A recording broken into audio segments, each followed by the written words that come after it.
ప్రేమ సహోదరి సహోదరులారా, ఈ విచారణ యొక్క పండుగను ఈ నెల 13వ తేదీన ఫాతిమా మాత పండుగను మేము కొనియాడుతూ ఉన్నాం.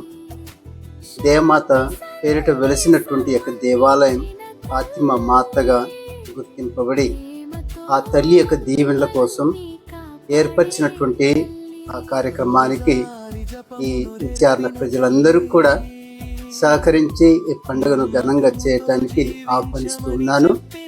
ఈ పండుగ సందర్భంలో ఆ తల్లి మరియమాతను కొనియాడుతూ తల్లి యొక్క దీవెనలు మనందరం కూడా పొందాలని వేడుతూ ఉన్నాం. ఈ విచారణ ప్రజలే కాకుండా చుట్టుప్రక్కల ఉన్నటువంటి ప్రతి ఒక్కరిని కూడా ఆహ్వానిస్తూ, ఇతర విచారణ ప్రజలను కూడా ఆహ్వానిస్తూ ఈ పండుగను గొప్పగా వేడుకగా కొనియాడాలంటూ మనం చేస్తూ ఉన్నాను. మీరందరూ కూడా తరలి వచ్చి ఆ తల్లి మరియమాతను కొనియాడుతూ మీరు దీవెనలు పొందండి.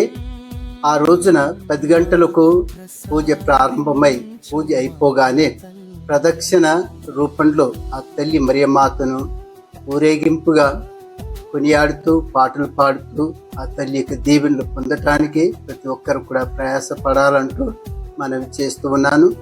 ఆ తల్లి యొక్క దీవెనలు మీకు అపారంగా దయచేయాలంటూ దేవుని యొక్క కృప ఆ తల్లి ద్వారా మనందరినీ కూడా ఆశీర్వదిస్తూ మనం అనుకున్నటువంటి ప్రతి మనవి కూడా నెరవేరాలంటూ నేను కోరుతూ ఉన్నాను. నా ప్రార్థన ఆశీస్సులు మీ అందరితో సదా ఉండాలని ఆశిస్తూ ఉన్నాను.